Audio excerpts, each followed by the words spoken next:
우리가 함께 볼 말씀은 사도행전 6장 7절에서 15절까지 말씀입니다. 사도행전 6장 7절에서 15절까지 말씀입니다. 우리 한 절 한 절 같이 합독을 하도록 하겠습니다. 하나님의 말씀이 점점 왕성하여 예루살렘에 있는 제자의 수가 더 심히 많아지고 허다한 제사장의 무리도 이 도에 복종하니라.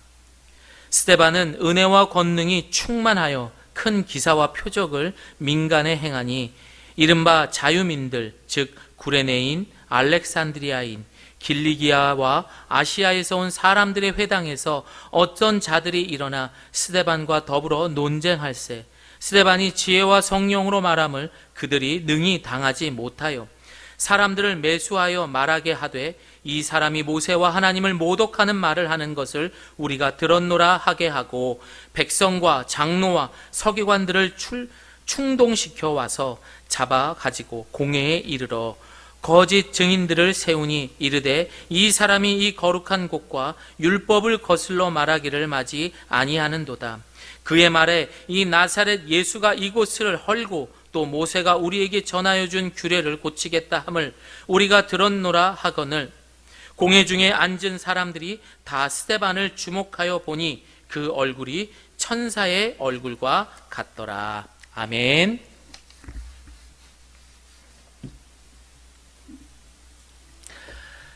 오늘 사도행전 19번째 이야기를 우리가 이제 듣고 함께 묵상을 하고자 합니다.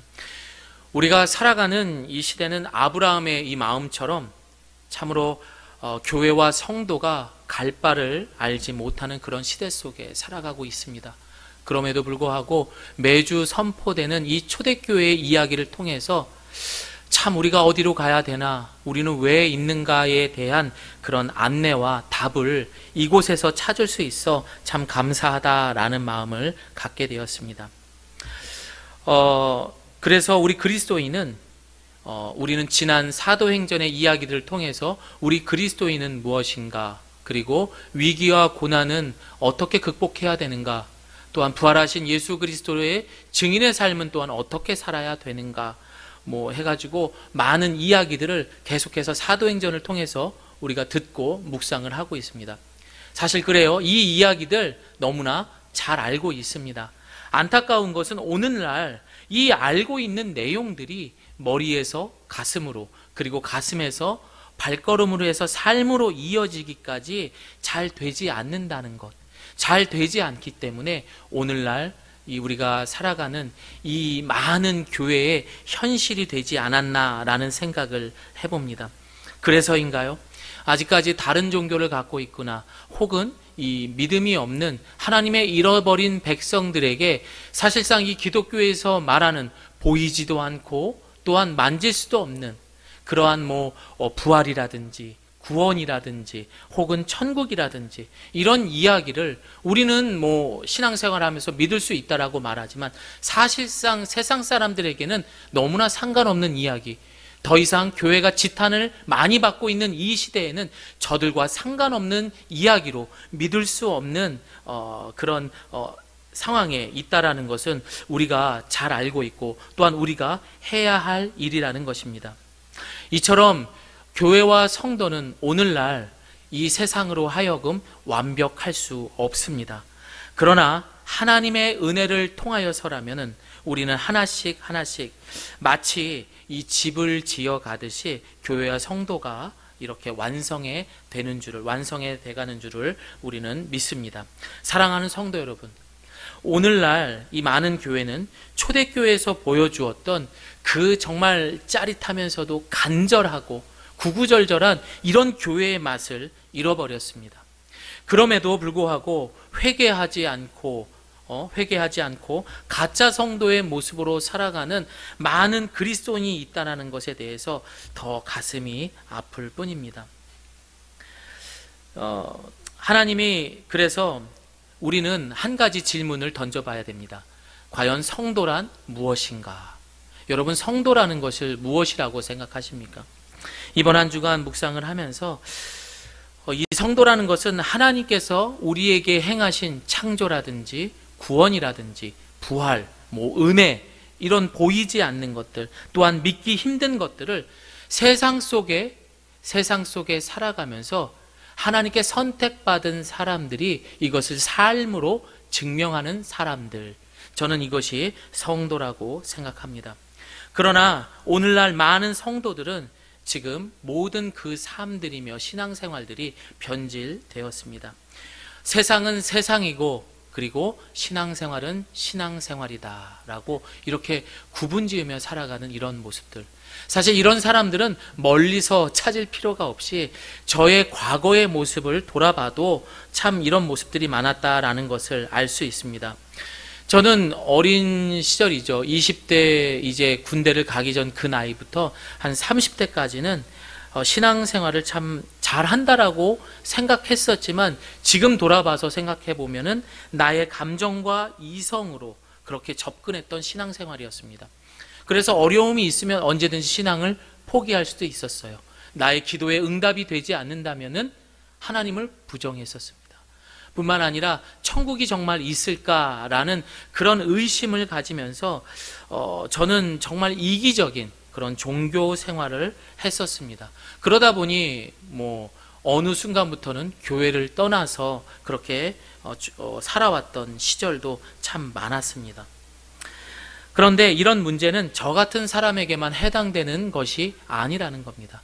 저와 반대로 그 신앙생활을 참 잘했던 사람들, 저는 말입니다. 조 목사님처럼 그렇게 교회를 떠난 적도 없었고, 지금도 여전히 교사와 성가대에서 오랜 시간 동안 열심히 신앙생활을 잘 하고 있습니다 라고 말하면서 본인만 모르는 의에 가득한 분들이라면 사실상 오늘 이 설교 내용을 듣고 한 번 더 내 자신을 돌아봐야 되는 것입니다. 누가 봐도 잘하는 것입니다. 그런데 가만히 들여다보니까 하나님 앞에 그 모습을 놓고 보니까 나만 모르는 그 의에 가득한 그리스도인들도 참 많다라는 것입니다. 왜 그렇습니까? 갈라디아 교회를 보게 되면요, 이 갈라디아 교회 성도들은 스스로의 행위를 의지해서 의롭다함을 받고 그 의롭다함을 통해서 하나님과의 관계를 유지하려고 하는 어리석은 모습이 있었다라는 거예요. 그래서 사도 바울은 이 갈라디아서 3장 3절을 통해서 너희들은 성령으로 시작하였지만 마치는 것은 육체로 하는구나 라고 말하고 있습니다. 분명 우리도 신앙생활을 할 때 성령으로 분명히 시작은 했습니다. 그러나 어떻습니까? 결말은 결국 육체의 정욕을 이기지 못하고 내가 봉사를 얼마나 했는데, 내가 지금 어떤 직분을 갖고 있어, 내가 지금도 어김없이 이 어려운 시국에도 11조 하고 있어. 물론 대단한 겁니다. 정말 잘하고 계신 것입니다. 그러나 여기서 우리가 루터가 한 말을 한번 생각해 봅시다. 루터는 이런 말을 했습니다. 우리는 결단코 어떤 율법이나 행위를 통해서는 의롭다함을 받을 수 없다라고 이야기를 했습니다. 여러분, 정말 죄송하지만, 정말 열심히 한 거 알지만 우리는 결단코 우리 스스로가 의롭다함을 받을 수 없습니다. 우리는 그저 원죄를 갖고 그리고 이 땅에 태어난 죄인에 불과합니다. 이 말을 다른 말로 한다면 더불어 하나님 앞에 높고 낮음 없습니다. 즉 우리에게 하나님의 은혜가 있기 때문에 우리가 존재하고 의롭다 칭함을 받을 수 있는 것입니다. 즉 우리에게 하나님의 은혜가 있기 때문에, 다시 한번 말씀드립니다, 의롭다 칭함을 받을 수 있는 것입니다. 그래서 우리는 예수님을 영접하는 그 순간부터 어떻게 됩니까? 이거를 좀 신학적인 말로 성화의 삶이 이제 시작이 되는 것입니다. 그리고 진짜 성도의 모습으로 완벽해진 겁니까? 완성해 가는 겁니까? 완성해 가는 거예요. 만들어져 가는 것입니다. 진짜 교회와 성도가 만들어가는 과정에는 그렇다면은 하나님만의 본질과 그리고 방향이 있습니다. 예를 들어서 저희 딸아이가 요즘에 이제 어린이집도 못 가고 이제 이러고 있으니까 집에서 여러 가지 이제 숙제를 내주고 있습니다. 그런데 그 숙제에서 이제 이 수학 문제를 푸는데 분명히 이 아이가 할 수 있는 건 덧셈 뺄셈 정도예요. 그런데 이 덧셈과 뺄셈을 할 때는 정해져 있는 공식이 있어요. 3에서 2를 빼면 1이 돼야 되는 거고 1에서 1을 더하면 2가 되는 건데 이 아이는 가끔씩 자신만의 생각으로 답을 이야기할 때가 있어요. 덧셈, 뺄셈에 관한 공식을 무시해버린 거죠. 그럼 그 답이 어떻게 되죠? 오답이 되는 겁니다. 틀린 답이 되는 것입니다. 우리는 사도행전을 계속 묵상하면서 하나님께서는 얘야, 교회의 본질은 이렇게 되는 거야. 성도가 나가야 할 방향은 이렇게 저렇게 하는 거야 라고 말하고 있는데 오늘날 교회 어떻습니까? 오늘날 신앙생활을 잘한다라는 자신의 의에 가득 차서 살아가는 사람들은 뭐라고 말합니까? 물론 맞는 말이죠 라고 말은 하지만 지금이 2020년인데 지금이 4차 산업 시대인데 라고 하면서 우리는 본질은 살리지만 방법은 다르게 하겠습니다. 그리고 막상 들여다보면은 전혀 사도행전에 말했던 초대교회의 모습의 본질도 없습니다. 그렇다고 해서 그 방향도 맞지 않습니다. 그러니 어떻게 되고 있습니까? 오늘날 우리 교회의 안타까운 모습들을 많이 볼 수가 있습니다. 사랑하는 성도 여러분, 교회와 성도는요 오직 하나님의 은혜의 공식대로만, 그 공식대로만 방향이 완성해 간다라는 것, 이것을 꼭 기억하시기를 바랍니다. 사실 우리가 무엇을 어떻게 한들 백날 입으로 부활을 말해도, 천국을 말해도, 심지어 하나님에 대한 이야기를 해도 절대 요즘 사람들 그거 믿지 않습니다. 또한 안 들으려고 합니다.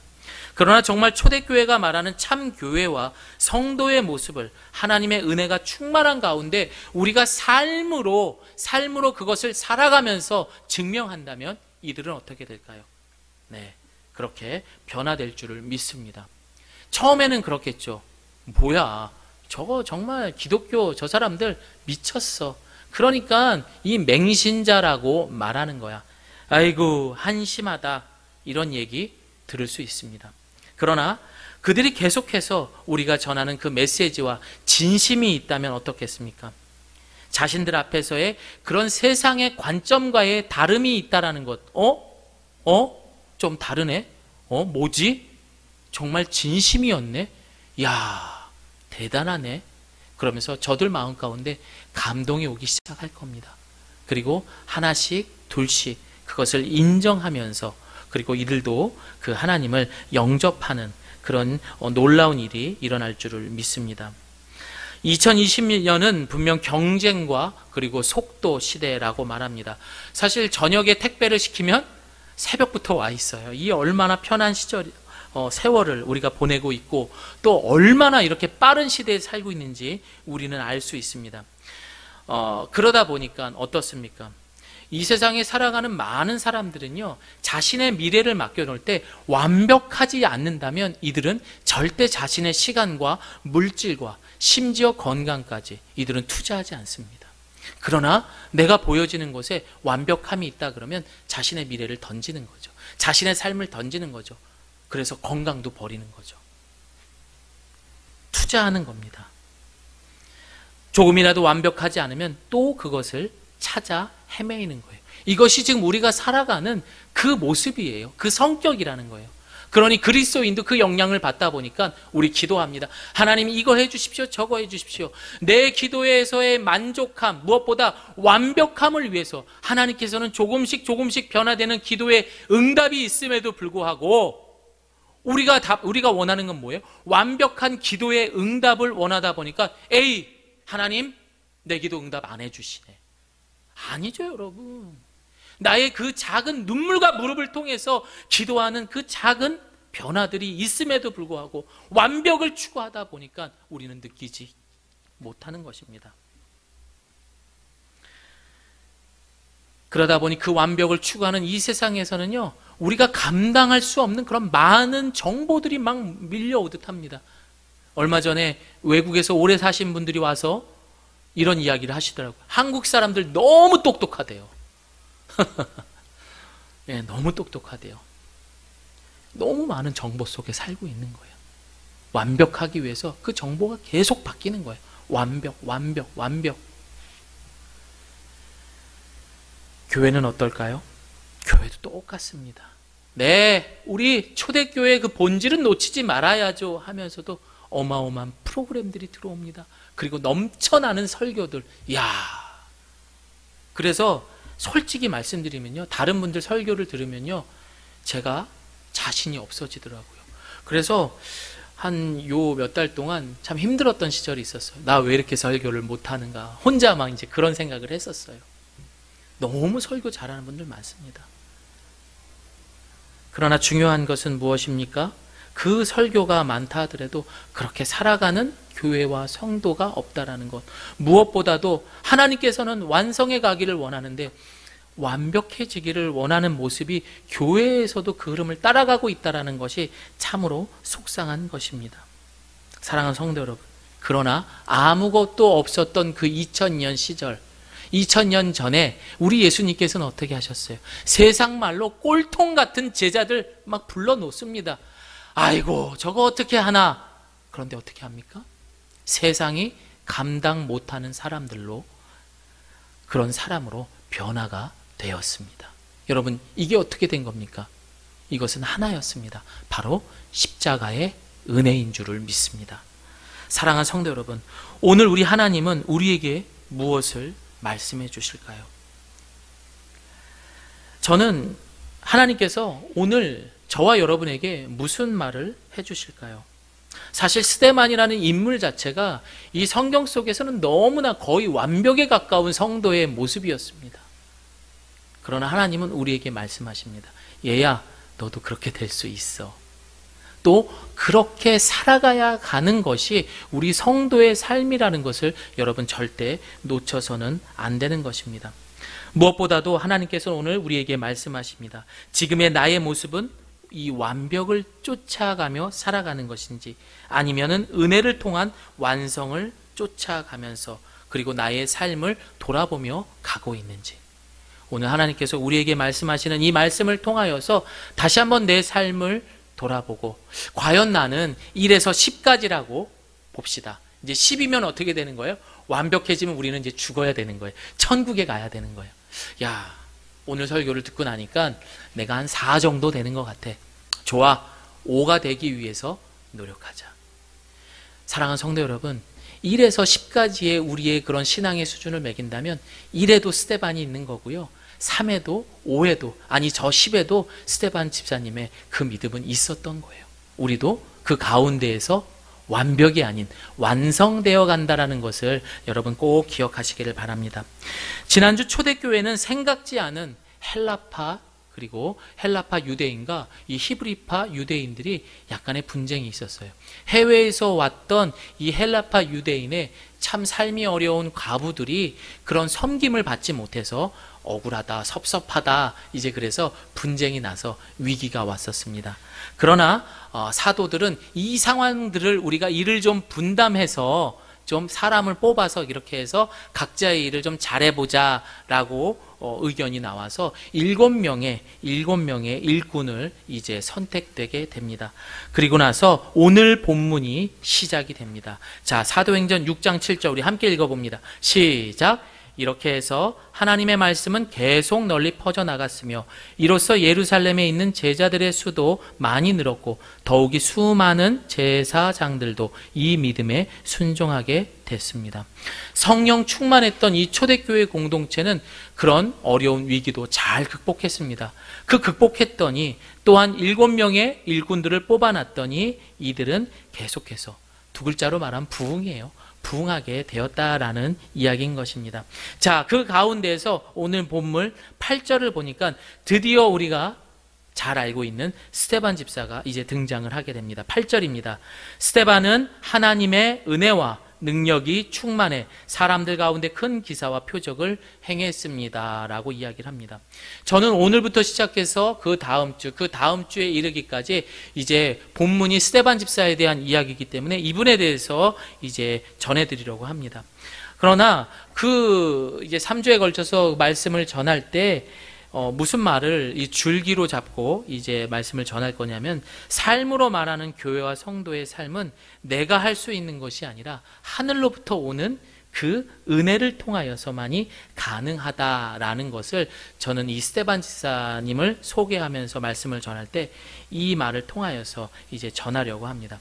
그렇다면은 그 은혜를 허락하신 하나님의 신의 한 수가 무엇입니까?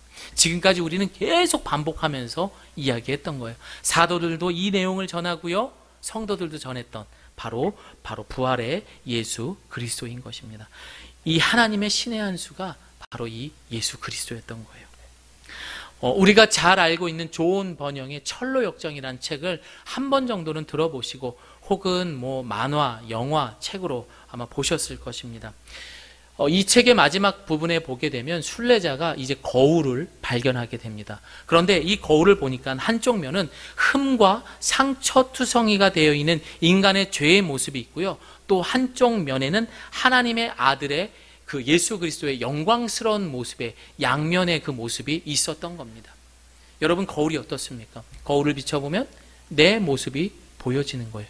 그런데 그 비춰지는 모습에 지쳐있고 죄인의 모습이 있는 반면에 영광스러운 그리스도의 모습이 있었다라는 것은, 이 이야기를 통해서 알 수 있는 것은 우리도 거룩한 삶을 살아갈 수 있는 성화의 삶을 살 수 있다라는 가능성을 볼 수 있는 것입니다. 사랑하는 성도 여러분, 좀 어려운 말, 이 거룩한 삶을 살아가면서 이제 천국에 갈 때까지 거룩한 삶을 살아가는 것, 이것을 우리가 이제 성화의 삶이라 말하는데, 이 성화의 삶은 우리 스스로가 성취할 수 있다 없다? 없다라는 거예요. 없다라는 거예요. 이는 오직 하나님의 은혜만이 우리를 의롭다 칭함을 받고, 그리고 우리가 이렇게 성화의 삶을 살 수 있는 것입니다. 그렇다면 그 은혜가 무엇입니까?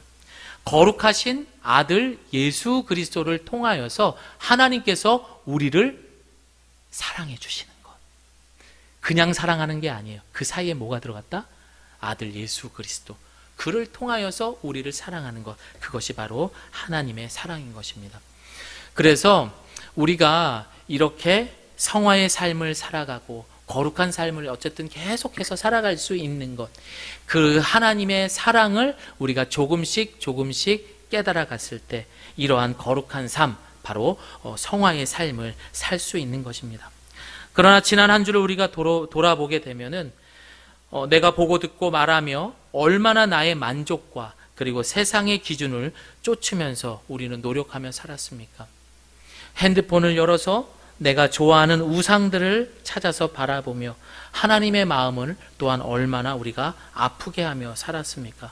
그럼에도 불구하고요, 하나님은 예수님 때문에 마치 우리가 죄가 하나도 없는 것처럼 우리를 사랑해 주셨습니다. 여러분, 그게 은혜인 겁니다. 저는 이번 한 주 아까 예배를 드리기 전에 갑자기 막 울컥하는 그 마음이, 얼마나 내가 대단한 사람인가, 얼마나 내가 은혜 받은 사람인가라는 생각을, 그 마음이 확 드니까요, 입을 열기가 참 힘들었습니다. 참 감사했습니다. 무엇보다도 저와 함께 이렇게 예배 드리시는 저와 여러분 모두가 정말 대단한 분들이십니다. 그 하나님의 은혜를 정말 넘치다 못해서 어마어마한 그 사랑과 은혜를 받는 분이라는 것, 그것을 꼭 기억하시길 바랍니다. 그래서 우리는 하나님 앞에 높고 낮음이 없는 거예요. 어렵습니다. 괜히 여러분 살아가면서 기죽지 마세요. 자신 있게 사세요. 내가 그 은혜와 사랑을 넘치도록 받는 사람입니다. 결국 물질적으로나 명예가 있거나 내가 어느 위치에 있던 간에 하나님 앞에서는 모두가 죄인입니다. 그러나 그 은혜가 있기 때문에 우리가 높임을 받을 수 있는 거고, 예수님을 통해서 하나님의 그 놀라운 사랑을 받고 있는 것입니다. 힘들고 어렵지만 여러분 힘내시기를 바랍니다. 오늘 등장하는 이 스데반 집사는 헬라파 유대인이었습니다. 여러분이 잘 아는 것처럼 이는요, 성경에서 거의 완벽에 가까운 그런 성도였습니다. 참 대단한 분이죠. 그리고 이제 뒤에 가게 되면은 기독교 역사에서 최초로 순교를 당하시는 그런 분이기도 합니다. 그런데 오늘 본문을 보니까요, 이 스데반 집사님께서 그곳에 있는 많은 사람들과 이제 논쟁을 한다라고 기록되어 있습니다. 성경책 9절을 우리가 함께 볼까요? 9절을 보니까요, 자유민들, 즉 구레네인, 알렉산드리아인, 길리기아와 아시아에서 온 사람들이라고 말합니다. 이 사람과 이제 논쟁들을 하는 겁니다. 이 사람들은 타국 출신의 사람들이에요. 타국 출신의 사람으로 유대인으로 개종한 사람들이에요. 그런데 어떻습니까? 그 유대인들은 모세의 율법이 무조건 최고였던 거예요.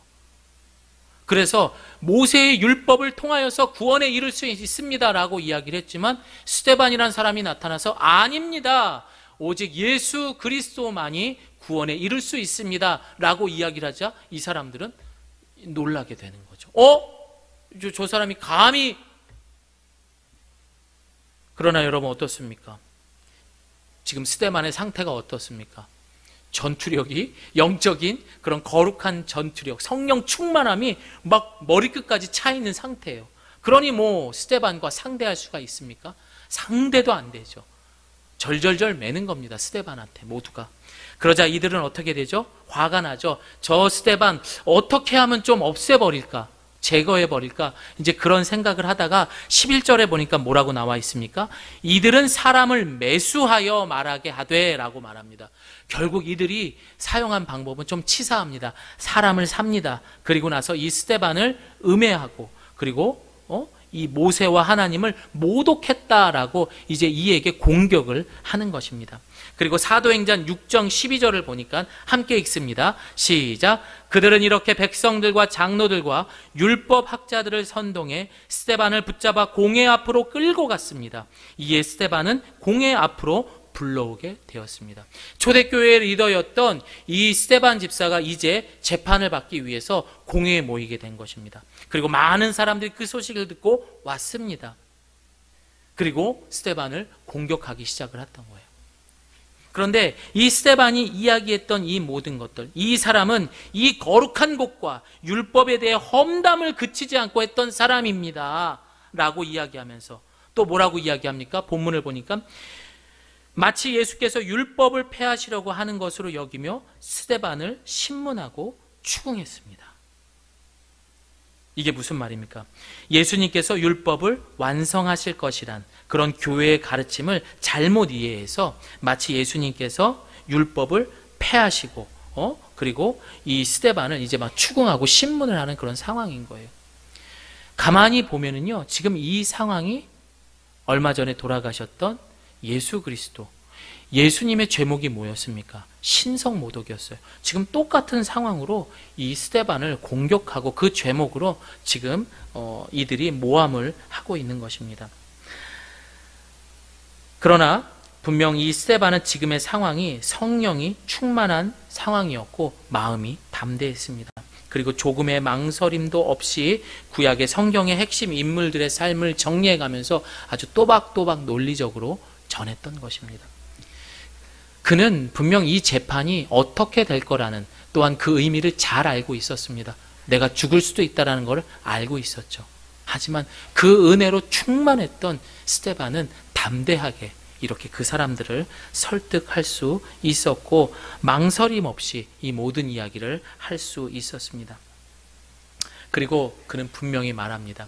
여러분들, 우리를 얼마 전에 여러분들이 십자가에 죽이셨던 그 예수가 바로 우리의 메시아입니다 라고 이야기할 수 있었습니다. 이런 스데반과 같은 저와 여러분들이 되시기를 바랍니다. 15절 말씀입니다. 우리 함께 읽어봅니다. 시작. 그러자 공회에 앉아있던 사람들이 모두 스데반을 주목했습니다. 그때 그의 얼굴은 마치 천사의 얼굴처럼 보였습니다. 무슨 드라마나 영화를 보는 듯한 그 긴박함 속에서 사건이 막 전개가 되는 거예요.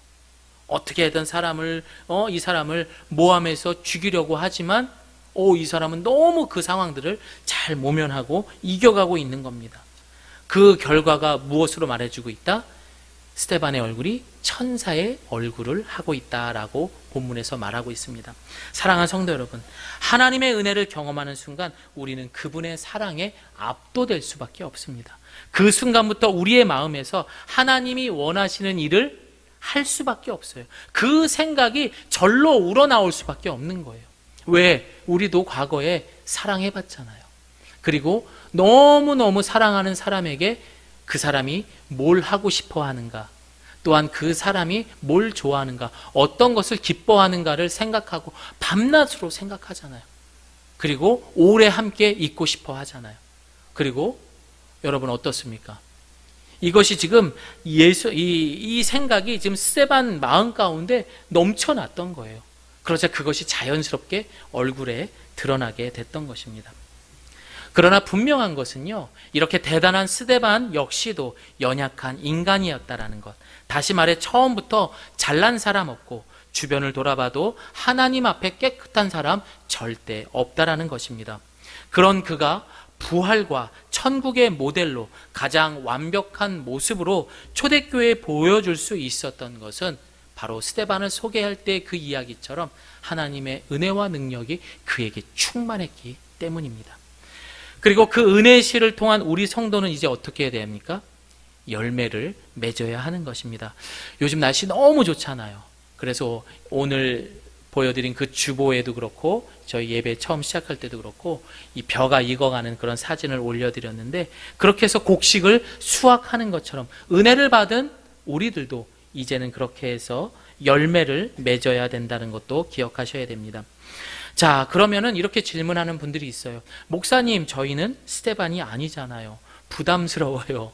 그럴 수 있죠. 이분은 정말 아까 말씀드렸던 것처럼 1에서 10까지라고 따지면 거의 8, 9, 거의 10에 가까우신 분인데 우리가 어떻게 쫓아갈 수 있습니까? 자, 에베소서 4장을 보니까 바울은 이렇게 이야기를 합니다. 우리 각 사람이 그리스도의 선물의 분량대로 은혜를 받았다라고 이야기를 합니다. 자, 그리고 11절과 12절 우리 함께 읽어볼까요? 시작! 어떤 사람은 사도로, 어떤 사람은 예언자로, 어떤 사람은 복음 전도자로, 어떤 사람은 목사로, 어떤 사람은 교사로 삼으셨으니 12절, 이는 성도들을 섬기는 일을 준비하게 하며 그리스도의 몸을 세우려는 것입니다. 스데반은 초대교회의 집사로서 또한 하나님을 증거하는 그 일꾼으로서 그렇게 하나님께서 세우셨다면 2020년 살아가는 저와 여러분은, 저는 목사로서, 또 집에 가서는 아빠로서, 또 여러분은 엄마로서, 또 자녀로서 이렇게 하나님께서는 그리스도의 선물의 분량대로 우리를 은혜 가운데 그 자리에 세워주셨다라는 것을 기억하시면 돼요. 그리고 그 속에서 어떻게 합니까? 그리스도의 몸을 세우려는 것, 이것에 대해서 우리가 최선을 다하고 노력을 한다면 우리도 우리 가정 가운데 내가 스데반이 될 수 있는 것입니다. 또한 직장에서도 많은 우리 이웃들, 동료들에게도 내가 그곳에서 열심히 최선을 다한다면 보이지 않는 것들을 그곳에서 부활의 삶을 살고 또 천국의 삶을 살아감으로 인해서 증거할 수 있다면 그 삶이야말로 진짜 스데반의 삶이 되는 줄을 믿습니다. 스데반의 등장은 분명 하나님께서 나와 함께하며 우리가 살아가는 부활의 삶 그리고 천국의 삶을 그 누구보다도 가장 잘 보여준 이 부활과 천국의 청사진의 모습인 줄을 믿습니다. 사랑하는 성도 여러분, 이제 말씀을 마무리합니다. 지금 우리가 살고 있는 경쟁과 비교, 그리고 이 속도 시대에 살고 있는 현대인들에게 이 스데반의 담대함과 충만함의 원동력이었던 바로 이 하나님의 은혜가 갈급한 시대입니다. 늘 세상을 보면 나는 뒤처져 있는 것 같고 부족한 것 같고, 또한 이 시점에 보면은 부모라면은 지금 아이들 내일부터 다시 또 등교를 한다고 하지만 그래도 교육 문제도 참 걱정이 되고, 또 가장 또 심각한 경제적인 그런 문제들, 또 젊은이들은 이 시국에 지금 취업, 결혼 이런 미래에 대한 두려움으로 가득 차 있습니다. 이런 불안해하면서 아무것도 못하는 무기력해 보이는 아마도 우리의 자신을 발견하게 될 것입니다. 그러나 하나님 입장에서는 모든 상황들이 그래 무기력함 끝 하면서 마침표를 찍은 게 아니라는 거예요. 하나님의 방법에 있어서는, 그 은혜에 있어서는 현재 진행형으로 끊임없는 그 하나님의 은혜를 통해서 우리를 이끌어가고 완성해 간다는 것을 여러분 기억하셨으면 좋겠어요. 힘듭니다. 어렵습니다. 그러나 그것이 마침표로 끝나는 게 아닌 거예요. 하나님은 은혜를 통해서 쉼표 또 쉼표 하면서 끊고 해서 여러분들이 이 스데반과 같은 초대교회의 성도, 초대교회 교회가 가야 할 본질과 그리고 그 방향대로 살아갔던 사람들처럼 오늘도 우리를 그 은혜 가운데 이끌어 주신다라는 것을 여러분 기억하셔야 돼요. 그래서 오늘 이 시간 이후부터 우리는 스데반의 원동력이었던 그 하나님을, 그 은혜, 하나님께서 주신 그 은혜를 사모하셔야 돼요.